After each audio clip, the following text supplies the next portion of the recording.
건강하시고 평안하시기 바랍니다. 이렇게 서로 인사하겠습니다.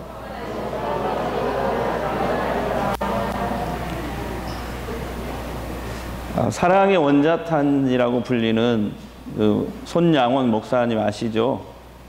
그 1948년 그 여수 반란 사건 때 그 공산당원이었던 안재선이라는 사람에게 그 두 아들이 총살을 당하는 아픔을 겪었습니다. 그러나 그분은 그 군인들을 찾아가서 아들을 죽인 원수를 내달라고, 내가 아들 삼겠다고 하면서 자식 죽인 원수를 데려다가 실제로 함께 삽니다. 두 아들의 장례식 날 목사님이, 여러분 잘 아실 거예요. 하나님께 올리는 10가지 감사. 그 목사님들이 많이 설교하잖아요. 뭐 여기서 얘기하지 않겠습니다. 여러분 잘 아실 거예요. 미국, 그 중에 하나가 미국 유학 보내려고 했는데 두 아들, 미국보다 더 좋은 천국 가게 하시니 감사합니다. 이런 것도 있거든요. 아시죠? 그 설교 많이 들어서. 근데 이것은 혹시 아세요? 그 10가지 감사는 여러분들이 아시는데 더 놀라운 것이 있어요. 목사님은 장례식 때 헌금을 드렸어요. 헌금을. 그 헌금이 두 아들 순교 감사 헌금입니다. 두 아들 순교 감사. 얼마를 드렸냐면 10,000원을 드렸대요. 근데 그때 목사님 한 달 사례비가 80원이었어요. 그러니까 10년치에 해당되는 사례비를 하나님 앞에 두 아들 순교 감사 헌금으로 드린 거예요. 그때 감사 헌금 봉투가 지금 여수 애양원 순교 기념관에 전시되어 있습니다. 한번 보여드릴게요. 여기 한글하고 한자로 써 있는데 제가 이거 맞는가 모르겠는데, 순교의 두 아들이나 주신 감사 봉헌금. 헌자가 이 헌자가 맞는지 모르겠어요. 틀렸다면 이따 알려주세요. 순교의 두 아들이나 주신 감사 봉헌금. 여러분, 자신의 두 아들을 죽인 원수를 양자로 삼는 것도 참 대단한데 어떻게 10년 살해금을, 그것도 두 아들 순교 감사 헌금이라는 제목으로 드릴 수 있냐 이 말이죠.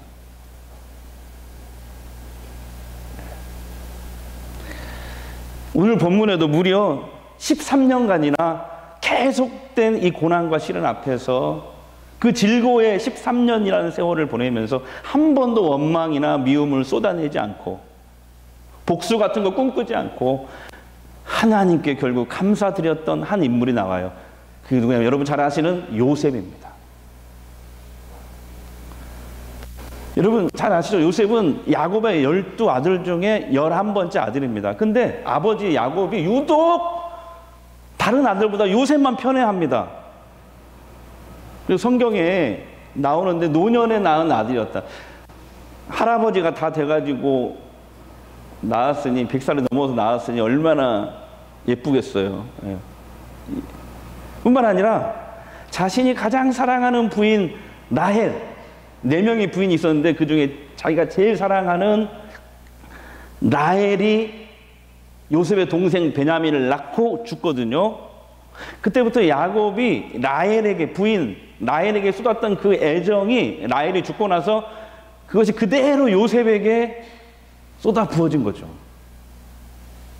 그래서 어릴 때부터 명품 옷, 성경에는 채색 옷이라고 나오는데 그 당시 명품 옷이었어요.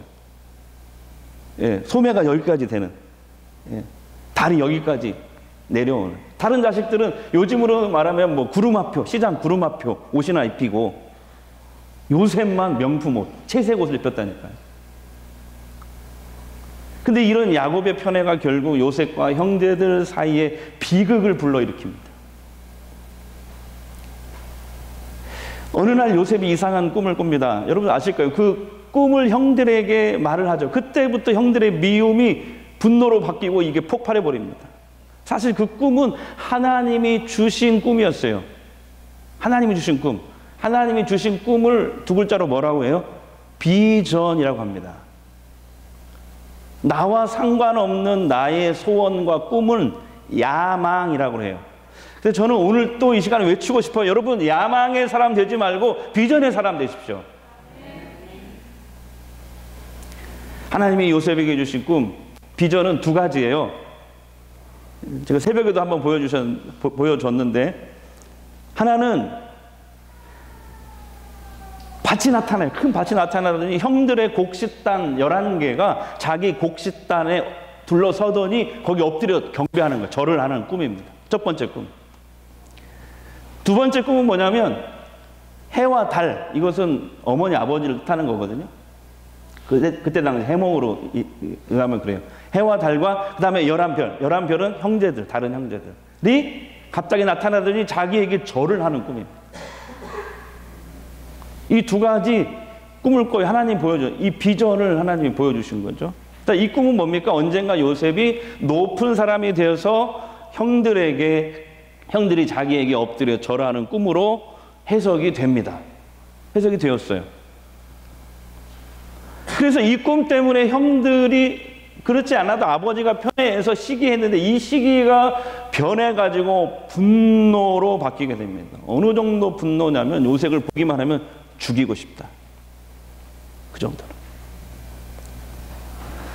여러분, 근데 아시다시피 이 꿈은 앞으로, 자, 이게 이제 가나안 지도인데요. 이 가나안과 그 주변 땅에 7년 대흉년이 옵니다.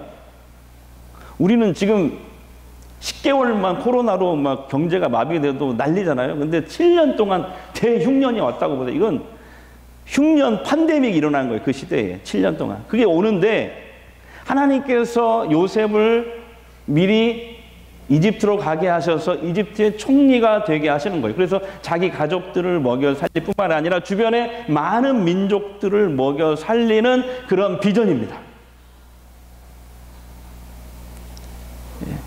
어느 날 아버지 야곱이 요셉에게 심부름 시켜야 세겜에 지금 양치고 있는 형들이 잘하고 있는지 와서 좀 보고 와라. 형들한테 갑니다. 채색 옷을 입고 갑니다. 저 멀리서 요셉이 나타납니다. 채색 옷을 입고 나타나거든요. 형들이 그 요셉을 보고 살기를 품고 말합니다. 성경대로 할게요. 저기 꿈쟁이가 온다. 꿈쟁이. 자, 저놈을 우리가 죽여서 구덩이에 던져버리자. 그리고 그의 꿈이 어떻게 이루어지는가 한번 보자. 그렇게 얘기를 합니다. 그때 11명의 형제들 중에서 루벤과 유다가 말리죠. 안 돼. 그래도 우리 혈육인데 죽이면 안 돼.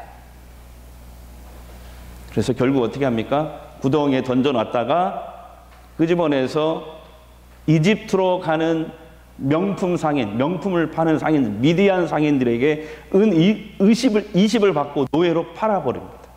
형들이 요셉을. 대신 형들은 아버지한테 뭐라고 얘기하냐면 악한 짐승에게 잡아먹혔다고 속이죠. 근데 형들이 다들 연기 대상감이에요. 연말. 왜냐하면 아버지를 22년 동안 속이거든요. 22년. 요셉이 이집트로 노예로 팔려갈 때 그 나이가 몇 살이냐면 17살이나 나와요. 17살. 17살이면 고등학교 몇 학년이에요? 고1이나 고2쯤 될까? 한번 생각해 보세요. 이 어린 나이에 형들한테 죽임 당할 뻔했고 너 노예로 팔렸다고 생각해 보세요. 얼마나 큰 충격과 상처를 받았겠어요. 그렇지 않겠어요? 17살에 그랬으니까. 그때부터 17살에 노예로 팔려가서 이집트에 가서 이제 이집트 왕의 꿈을 해석해 주고 이집트 총리로 임명이 되잖아요. 그때가 30살인데 무려 13년간 고난의 세월을 삽니다. 총리가 될 때까지 노예로 끌려가서 17살에서 끌려가서 30살에 총리가 되거든요. 그러니까 13년간 고난의 세월을 사는 거예요. 그러니까 13년간, 말이 13년이지 한번 우리 같으면 견딜 수 있을까요, 여러분? 지금 우리는 코로나19라는 이 어려움을 지금 10개월째 겪고 있잖아요. 10개월째. 근데 또 1.5단계. 근데 1.5단계 뭐 정규 예배는 다 드려라. 뭐 새벽기도, 주일 예배, 수요예배 다 드리는데 식사만 하지 마라. 식사 금지. 그다음에 따로 교인들끼리 모여서 어디 가서 이렇게 모임하는 거 그 금지. 예. 구역 예배 이런 거 금지. 그거고 그다음에 예배당 안에 좌석 수의 30%만 앉아라. 예. 우리는 지금 평소대로 와도 딱 30% 조금 넘지만 어쨌든 되거든요. 지금처럼 오시면 돼요. 근데 2단계로 넘어가면 이제 다시 온라인 예배죠. 아무튼 이렇게 코로나19라는 어려움을 약 10개월 겪으면서도 믿음이 약해지고 많이 흔들리지 않습니까? 우리가 10개월 어려움을 겪거든. 근데 요셉은 몇 년요? 13년간 고난과 그 한많은 세월을 보낸다니까. 타향에서 그것도 혼자. 요셉은 이집트의 노예로 팔려가서 처음 어디로 가냐면은 왕을 모시는 경호대장 보디발 집 노예로 팔려갑니다. 근데 주인이 처음에 이 보디발이 요셉을 딱 보더니 범상치 않음이 느껴지는 거예요. 그래서 노예지만은 그를 가정총무로 임명해요. 근데 성경이 뭐라고 나오냐면 그때부터 가정총무로 임명하는 순간부터 이상하게 보디발 집이 잘 되는 거예요. 네. 그 이유가 성경에 이렇게 나와요. 창세기 39장 5절입니다. 함께 읽겠습니다. 시작. 그가 요셉에게 자기의 집과 그의 모든 소유물을 주관하게 한 때부터 그다음에 여호와께서 누구를 위하여? 보디발 때문이 아니에요. 요셉을 위하여 그 집 애굽 사람의 집에 누구 집에 그게 보디발 집에 뭘 내려요? 복을 내리심으로 여호와의 복이 그의 집과 그는 누구 집? 보디발의 집과 밭에 있는 모든 소유에 미친지라. 여호와께서 복을 내리심으로 기억해야 돼요. 여러분, 사람이 복을 받고 잘 사는 것은 우리 노력만 가지고 안 돼요. 성실만 가지고 안 돼요. 점쟁이나 무당한테 찾아가도 안 돼요. 물어서 안 돼요. 그거 굿하고 점쳐봤자 안 돼요. 다 헛거예요. 헛거. 또 어떤 사람은 얘기하잖아요. 뭐 운이 따라야 된다. 맞아요. 운이 따라야 되는데 그 운이 정확하게 뭔지 아세요? 5절이 그거 얘기하고 있잖아요. 그 운이 뭐냐면 여호와께서 복을 내리심으로예요. 여러분, 복의 근원은 하나님이세요. 복의 근원은 하나님이세요. 네. 이거 처음에 우리 붙잡아야 돼요. 오늘 복의 근원이 하나님이시고 다른 데 가지 마세요. 네. 복 받고 잘 살려면 어디로 와야 돼? 하나님 앞에 나와야 돼. 하나님 앞에. 자, 그런데 요셉은 그의 삶에 두 번째 큰 위기를 또 만나요. 보디발 집에서 잘 나가는데 잘 나갈 때 그 집에서 위기를 맞는데 여러분 아실 거예요. 보디발의 아내가 이 주인 마님이 요셉이 성경에 나와요. 젊고 잘생겼다고 나오거든요. 젊고 잘생긴 요셉에게 막 자꾸 동침하자고 맨날 막 찝적대고 유혹하는 거예요. 이 주인 마님이 요셉을. 그때마다 요셉은 내가 어찌 이 큰 악을 행하여 하나님께 죄를 지을 수 있겠습니까? 하면서 거절하죠. 그리고 주인께서 나에게 맡긴 것은 다 맡겼지만 당신만 맡기지 않았습니다. 나는 할 수 없다. 거절하죠. 어느 날 그 사건이 터집니다. 이제 요셉이 일 때문에 그 주인과 그 부인이 기거하는 그 집 안으로 들어가게 됐어요. 들어가게 됐는데 보디발 아내가 이렇게 숨어 있다가 요셉을 꽉 붙잡는 거예요. 그리고 안 놓아주는 거예요. 요셉아, 오늘은 나랑 동침해야 돼. 예. 순간 요셉은 마님의 손을 확 뿌리치면서 그곳을 도망치듯이 나옵니다. 그런데 주인 마님이 어찌나 요셉을 꽉 붙잡았던지 요셉의 겉옷이 벗겨져 버렸어요. 그리고 그 옷이 주인 마님 손에 들려 있는 거예요. 마님은 요셉의 옷을 보면서 분노에 치를 떱니다. 감히 노예 주제에 나를 거역해. 그때 때마침 보디발 장군이 퇴근하고 집에 들어옵니다. 부인은 억울한 요셉을 씌우죠. 우는 척 연기를 하면서 저 이불이 노예놈이 나를 성폭행하려고 덮쳤는데 내가 소리를 질러서 저놈이 이렇게 옷을 벗어놓고 도망쳤어요. 그래서 막 우는 연기를 했겠죠. 결국 요셉은 어떻게 됩니까? 억울한 누명을 쓰고 감옥에 갇히게 됩니다. 요셉은 억울한 누명을 쓰고 감옥에 들어갔지만 감옥에서도요, 귀한 사람으로 쓰임받게 돼요. 간수장의 눈에 띄게 된다니까요. 간수장이 감옥의 죄수와 모든 일을 다 요셉에게 맡기는 거예요. 간수장이 얼마나 요셉을 신뢰했냐면요, 요셉에게 맡긴 일을 점검도 안 해요. 네가 다 알아서 해. 자, 옆 사람에게 네가 다 알아서 해. 그 정도로 신뢰를 받아야 됩니다. 네가 다 알아서 해. 점검도 안 하는 거예요. 여러분, 이게 어떻게 가능해요? 요셉이 어떻게 감옥에서도 그렇게 귀한 사람으로 쓰임받게 된 걸까요?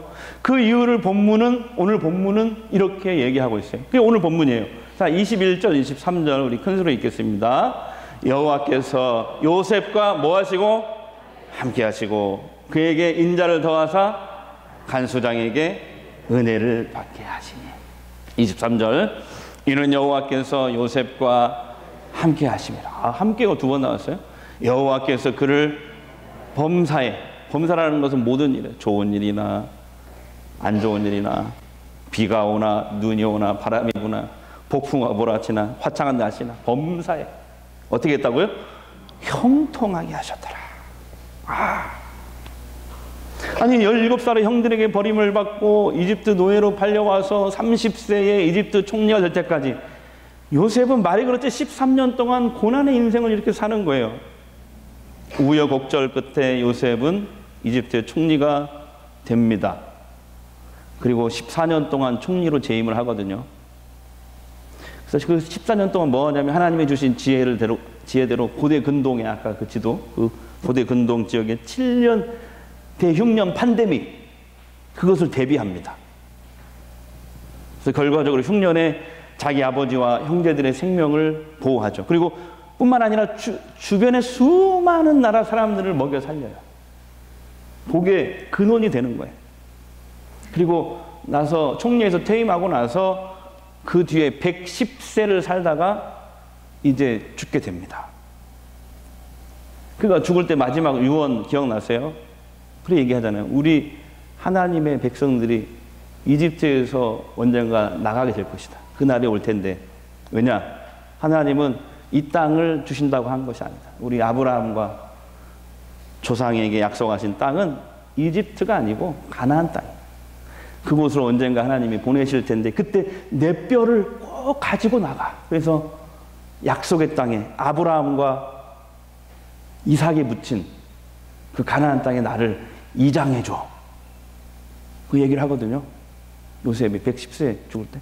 그러니까 요셉은요, 항상 하나님과 하나님의 약속의 말씀을 붙들고 살았음을 알 수 있는 거예요. 저는 요셉이 총리가 되기 전에 13년 동안 그 고난의 세월을 묵상해 봤어요. 그러면서 한 가지 의문을 품게 됐습니다. 그 13년이라는 이 고난의 세월 동안 요셉은 억울하고 막 분노하고, 그 전에 형들한테 분노하고, 그 다음에 보디발의 아내, 내가 가만두지 않겠어. 복수심으로 휩싸이지 않고 어떻게 그렇게 평정심을 유지할 수 있었을까?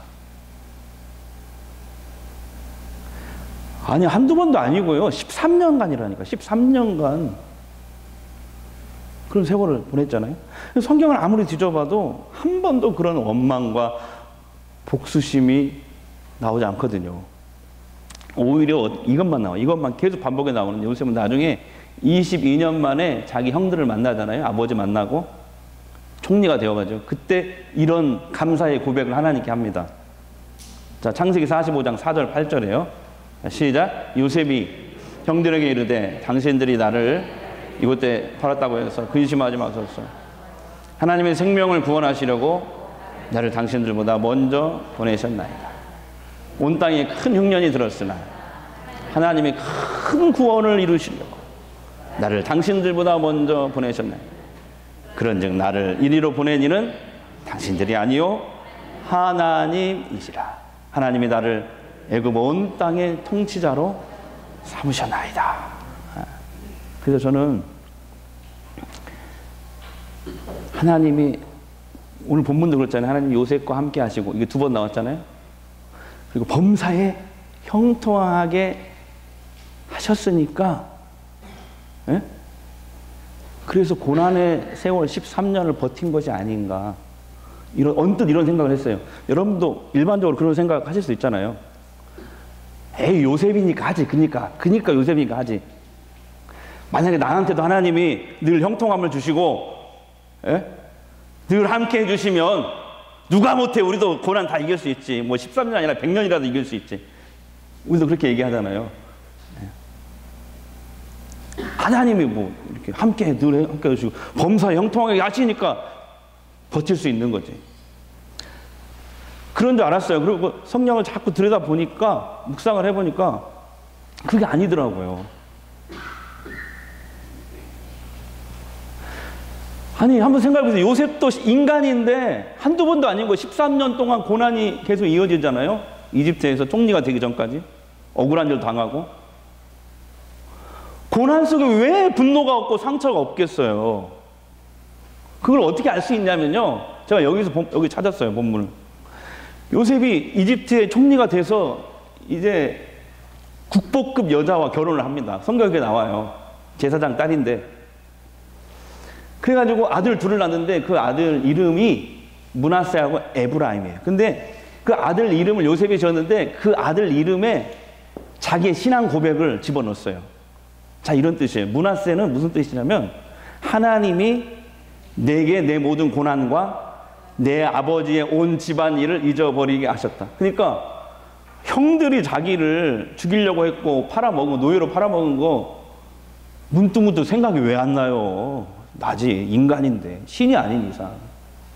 근데 잘 보세요. 하나님이 잊어버리게 만들었다. 그러니까 자기가 가진 상처보다 하나님이 주신 은혜가 더 큰 거예요. 그래서 아멘 하세요. 상처보다 하나님의 은혜가 상처를 덮어버린 거예요. 그 다음에 에브라임, 둘째 이름은 뭐냐면, 하나님이 나를 내가 수고한 땅에서 번성하게 하셨다. 그러니까 요셉은 13년 동안 고난의 세월을 살면서 그 고난과 억울함을 잊어버릴 만큼 하나님이 그에게 더 큰 은혜를 부어주신 거예요. 은혜가 상처를 덮었다. 제가 지어낸 말인데 너무 멋지잖아요. 자, 근데 여기서 저는 더 나갔어요. 그러면 왜 하나님이 그 고난 속에서 요셉에게 그걸 이길 수 있도록, 예? 범사에 형통하게 하셨는가? 늘 함께 하셨는가? 창세기를 아무리 뒤져봐도 안 나와요. 그 답이 없어요. 그래서 기도를 했어요, 계속. 교역자들하고 하브러타도 하고. 근데 어제 아침에 딱 떠오르게 하셨어요. 그게 야고보서 4장 8절입니다. 야고보서 4장 8절. 자, 함께 이번 주 하가다 말씀이에요. 자, 시작. 하나님을 가까이 하라. 그리하면 너희를 가까이 하시라. 죄인들아, 손을 깨끗이 하라. 두 마음을 품은 자들아, 마음을 성결하게 하라. 시선을 뺏기지 말라는, 하나님 외에. 그러니까 예수님도 이와 비슷한 말씀 하셨더라고요. 요한복음 15장에 포도나무 비유하시죠. 거기에서 아시죠? 나는 포도나무에 너희는 가지니 너희가 내 안에 있고 내가 너희 안에 있으면 너희가 많은 열매를 그거. 예. 그 내용이 결론적으로 뭐 예수님이 얘기하려는 게 뭐예요? 너희가 하나님께 딱 달라붙어 있기만 해라. 그러면 산다. 죽을 것 같은데도 산다. 열매 반드시 맺는다. 코로나 7년 뒤에 흉년이 와도 하나님께만 딱 달라붙어 있어. 하지만 하나님께 떨어지는 순간 열매도 없고 잘 되는 것 같은데 결국 죽어. 그 얘기잖아요, 예수님의 포도나무 비유가. 아, 그렇구나. 요셉이 그 고난의 13년을 버틸 수 있었던 것은 물론 하나님이 함께 하시고 하나님이 범사에 형통하게 하셨기 때문입니다. 하지만 그 형통함이 있기 전에 요셉이 먼저 하나님께 딱 달라붙어 있었구나. 요셉이 먼저 하나님을 가까이 했구나. 바로 이거였어요. 요셉은 17살 때 하나님이 꿈을 주셨잖아요. 철 없었던 때였어요. 형이 그런 얘기하면 싫어하는 줄 알면서도 했단 말이에요. 그건 왜 그래요? 하나님이 주신 꿈, 그 비전을 소중히 여기고 품었다는 거죠. 요셉은 그 꿈을 주신 하나님을 더 소중히 여긴 거예요. 그래서 구덩이에 던져졌을 때도 하나님과 주신 비전에서 시선을 빼앗긴 적이 없어요. 그 구덩이에 빠졌어도 하나님께 시선을 빼앗긴 적이 없다. 이집트에 팔려갔을 때 억울한 누명을 쓰고 감옥에 갇혔을 때도 요셉은 그곳에서도 하나님 외에는 다른 곳에 시선을 뺏긴 적이 없다. 그리고 늘 비전을 품었다고. 하나님이 반드시 언젠가 내게 주신 꿈, 이 비전을 이루어 주실 거야. 내가 비록 지금은 감옥에 있지만 하나님이 내게 주신 비전을 반드시 하나님께서 이루실 것이야. 그래서 어떤 상황에서도 흔들리지 않았다는 것이죠. 여러분, 요셉이 먼저 하나님을 가까이 한 거예요. 하나님이 그에게 범사의 형통함을 주시기 전에 그가 먼저 범사에 하나님을 찾았다고요. 하나님께 절대 떨어지지 않았다고요. 하나님께 시선이 고정되어 있었다고요. 마치 스토커처럼 하나님께 집착했다고요. 하나님을 바라봤다고요. 이 세상에서 사람에게 스토킹하면 범죄입니다. 근데 유일하게 스토킹해도 되는 분은 하나님이십니다. 오히려 하나님의 스토커가 되면 그게 오히려 은혜가 되고 축복이 되는 지름길이에요. 그게. 오늘 우리도 이 말씀 붙들어야 돼요. 하나님을 가까이 하라. 그러면 그가 너를 가까이 하시리라. 세상과 돈과 명예, 권세에 집착하지 말고 요셉처럼 하나님께 집착해 보세요. 하나님의 스토커가 되십시오. 하나님께 딱 붙어 있기만 하십시오. 붙어 있기만 해도 하나님이 요셉에게 주셨던 그 은혜를 여러분에게도 반드시 부어주실 거예요. 무슨 말이냐? 늘 감사할 수밖에 없는 삶으로 하나님이 바꿔놓으실 거예요. 그것이 구덩이다 할지라도 감옥이라 할지라도 하나님 바꿔놓으신다니까. 감사가 터져 나올 수밖에 없게 하나님이 우리의 삶을 바꿔놓으신다니까요. 아까 서두에서 손양원 목사님이 얘기했잖아요. 어떻게 그런 고난을 당하고 그런 감사가 나올까? 어느 신학자가 이걸 반평생 동안 연구를 했어요. 그래서 내린 결론이 뭔지 아세요? 이거예요. 손양원 목사의 신앙과 신학은 하나로 집약이 된다. 그는 오직 하나님 뿐이었다. 할렐루야. 내 영혼이 은총 입어 중한 죄짐 벗고 보니 슬픔 많은 이 세상도 천국으로 와도다. 할렐루야. 할렐루야. 찬양하세. 내 모든 죄 사함받고 주 예수와 동행하니. 그 어디나 하늘나라. 그 어디나 하늘나라.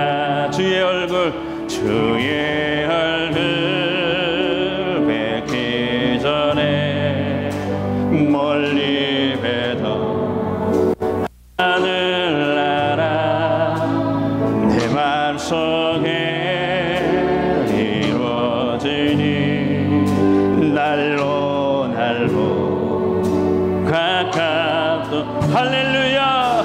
할렐루야. 찬양하세. 내 모든 죄 사함받고 주 예수와 동행하니 그 어디나 하는 높은 산이 거친 듯 높은 산이 거친 듯이 소망이나 궁궐이나 내 주 예수 내 주 예수 오신 곳이 그 어디나 하늘. 할렐루야. 할렐루야.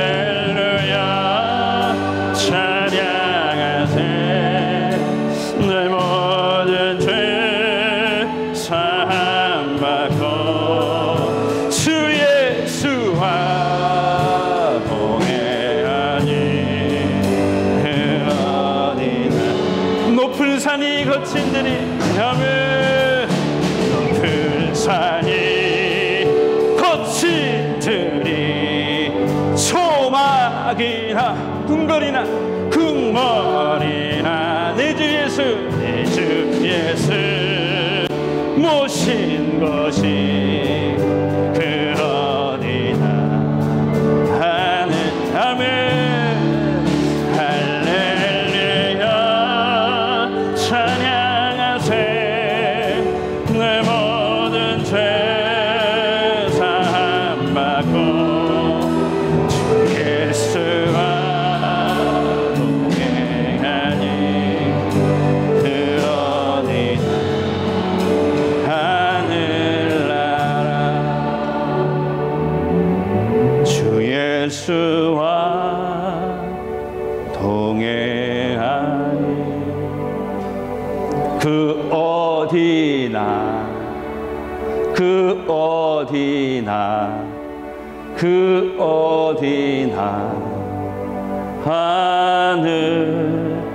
하늘나라. 시간 우리 함께 기도하겠습니다. 요셉처럼 두 마음을 품지 않고 오직 하나님만 가까이 하겠습니다. 내가 먼저 하나님과 동행하는 삶을 살겠습니다. 하나님께 집착하겠습니다. 하나님의 스토커가 차라리 하나님의 스토커가 되겠습니다. 하나님을 가까이 하라. 그리하면 너희를 가까이 하시리라. 이 말씀이 제 삶 가운데 이루어지게 하옵소서. 코로나가 속히 통제될 수 있도록 주님, 이 대한민국 이 땅에 은혜를 베푸시옵소서. 우리 통성으로 잠시 기도하겠습니다. 우리 아버지 하나님 감사합니다. 주님께서 저희들을 사랑하시고 인도해 주시옵소서. 우리 아버지 하나님 도와주시고 우리 아버지 하나님 역사해 주시고 우리 아버지 하나님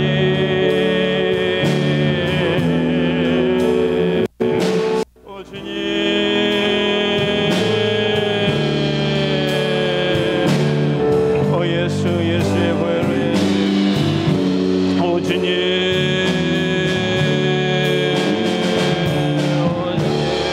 하나님의 이 땅을 회복시켜 주시옵소서. 대한민국을 붙잡아 주시옵소서.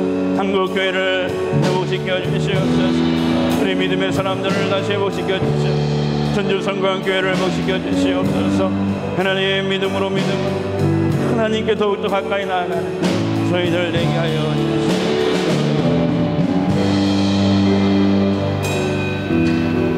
가나안 대흉년에도 주의 백성들을 먹이시고 돌보셨던 하나님, 대한민국과 세계에 흩어져 있는 선교사님들 그리고 한국교회를 이 코로나의 어려움 가운데 지켜주시고 돌보아 주시옵소서.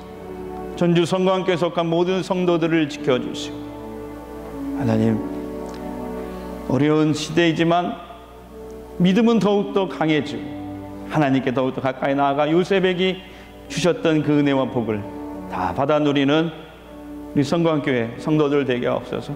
복의 근원이 되게 하옵소서. 예수님 이름으로 기도합니다.